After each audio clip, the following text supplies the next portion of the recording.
une ministre éminente qui fait l'objet d'attaques, alors là, clairement racistes. Clairement raciste. Mais le seul fait qu'on soit ici, que les attaques auxquelles vous faites allusion aient provoqué un tel émoi, prouve que les anticorps jouent. Les anticorps agissent. La société médiatique, en tout cas, a réagi à ce qui s'est passé. Avec retard, d'ailleurs, j'en conviens. Maintenant, est-ce que on peut prendre des dérapages individuels comme ça, comme un symptôme d'un phénomène collectif de montée du racisme? Je crois qu'il faut être très prudent et parcimonieux dans l'utilisation des mots.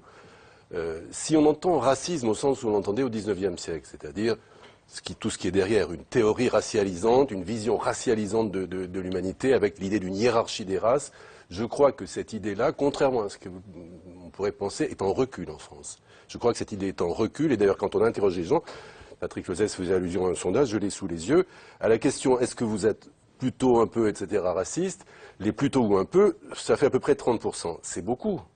Mais c'était 40% il y a 10 ou 20 ans. Donc, ça veut dire que la parole ne s'est pas libérée. Ça veut dire que, en France, le racisme est un délit, comme vous le disiez, c'est interdit d'être raciste et de professer des idées racistes. Et deuxièmement, je crois quand même qu'il s'attache au racisme un interdit moral qui est encore plus fort, parce que les crimes du XXe siècle font qu'aujourd'hui, il est très difficile de s'assumer, de s'avouer, de se proclamer raciste. Et vous êtes sûr que vous n'êtes pas en train d'idéaliser la situation? Non, je n'idéalise pas du tout, parce que ce que je trouve infiniment plus inquiétant, non, parce que je voudrais distinguer deux termes qu'à mon avis, il ne faut pas du tout confondre, qui sont le racisme et la xénophobie. On ne parle pas de la même chose. Ce qui est vrai, et c'est tout à fait le tableau clinique que faisait notre ami, la société française chamboulée, blackboulée, a du mal à se penser pour ce qu'elle est, c'est-à-dire une société pluri-originelle, pluriculturelle, pluri-religieuse, et qu'il y a dans ce pays qui n'aime pas la différence, qui a une culture nationale normative, c'est la norme qui s'est exercée jadis envers les Bretons, les Basques ou les Picards ou les Corses. Aujourd'hui, la société française, une partie de la société française, refuse absolument de se voir comme elle est. Et qu'elle vit avec un fort sentiment d'invasion. C'est le fameux « on n'est plus chez nous ». On est chez nous, scandaient les militants du Front National de Vitrolles. Peut-on encore être français, titrait il y a quelques semaines un magazine. Les Français ont le sentiment de ne plus être chez eux, disait Claude Guéant il y a quelques mois, c'est pas tellement vieux. Donc il y a ce sentiment profond dans la société et extrêmement inquiétant que, au fond, des espèces d'aliens, des gens qui ne sont pas de chez nous, qui ne sont pas comme nous, qui ont une autre religion, d'autres valeurs, une autre culture, sont en train de pervertir de l'intérieur notre identité, cette fameuse identité autour de laquelle on a fait beaucoup de débats. Et ce qui est très inquiétant, c'est qu'autant le racisme est combattu officiellement, légalement et de toutes les façons, autant ce discours-là, ce discours qui est un discours exclusif et très dangereux et très inquiétant, il est flatté, encouragé par une partie des forces politiques, cultivées, instrumentalisées et même intellectualisées par des grands intellectuels. Et là, je trouve qu'il y a un risque bien plus grand. C'est pas seulement qu'il y a la pression du Front National, et elle est réelle. Alors, c'est un peu compliqué ce que je vais dire, mais je crois aussi qu'il y a une forme un procès de l'antiracisme, qui est très courant, qu'on entend partout, un procès même de l'anti-xénophobie, qui est extrêmement toxique et pervers. J'en ai fait l'expérience l'autre jour. Sur ce plateau, pour n'avoir pas lapidé la jeune Leonarda, j'ai reçu des courriers épouvantables.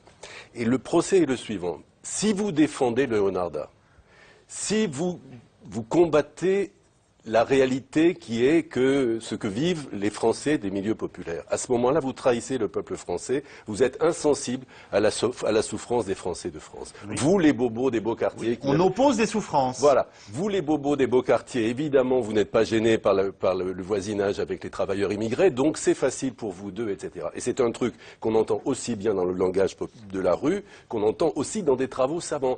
Et sur les plateaux de télévision, il est très très courant que des gens disent « Ah, évidemment, vous, les professionnels de l'antiracisme, de la bien-pensance, etc., vous foutez pas mal de petits Français qui souffrent. » Et je trouve que ce procès est extrêmement toxique et pervers, en effet, parce que ça consiste à opposer pauvreté contre pauvreté, exclusion contre exclusion, et c'est une logique qu'il faut refuser absolument.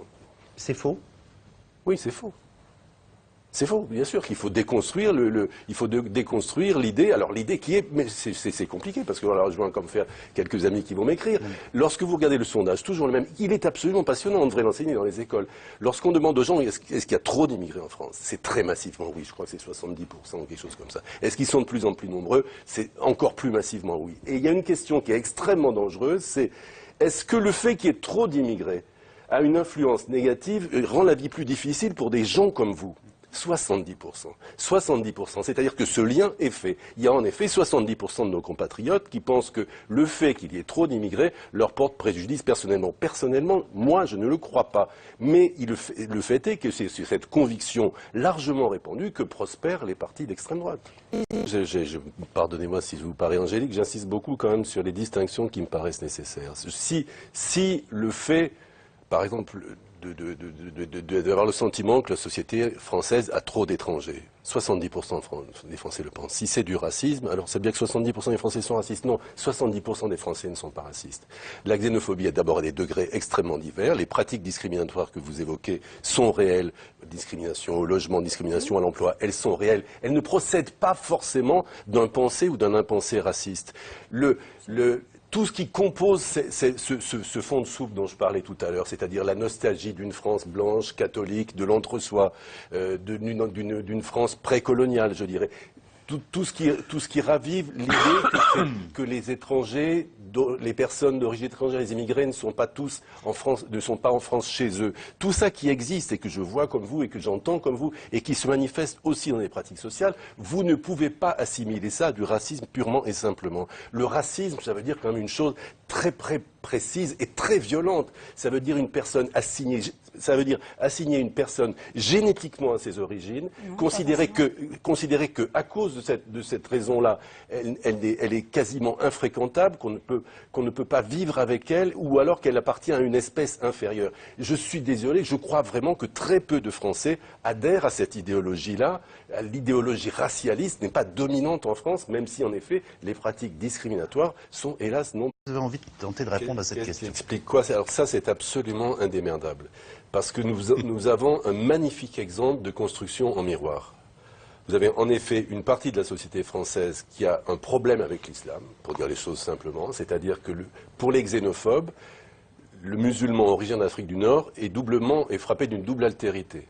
Une altérité liée à ses origines géographiques et une altérité liée à une religion qui est pensée par une partie de la société française comme irréconciliable avec la République, voire les utilisations abusives qui sont faites de la notion même de laïcité. La laïcité pensée comme une machine anti-islam, ça existe.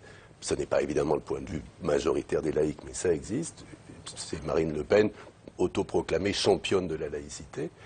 Et donc, en face de ça, des jeunes musulmans qui, en gros, renvoient à la société française la fameuse phrase de Maurice Pialat à Cannes, « Si vous ne m'aimez pas, alors je ne vous aime pas non plus ».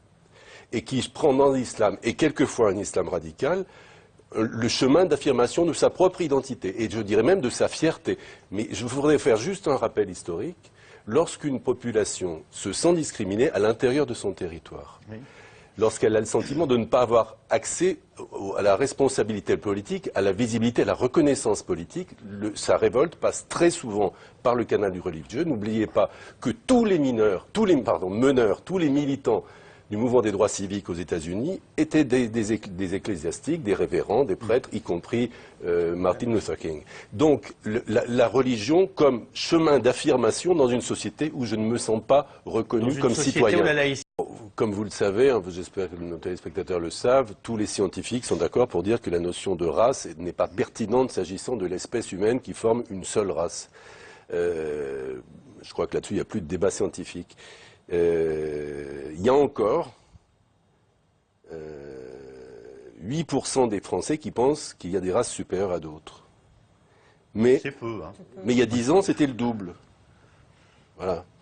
Et il y a 27% des Français qui pensent que les races n'existent pas. Ça progresse beaucoup, ça a gagné 10 points. Donc vous voyez, tout n'est pas... Très bonne question. Le racisme, c'est une théorie, c'est une vision racialisante de l'espèce humaine hiérarchisée. Mais le sens la xénophobie, c'est l'allergie, la haine, la peur extrême de l'autre.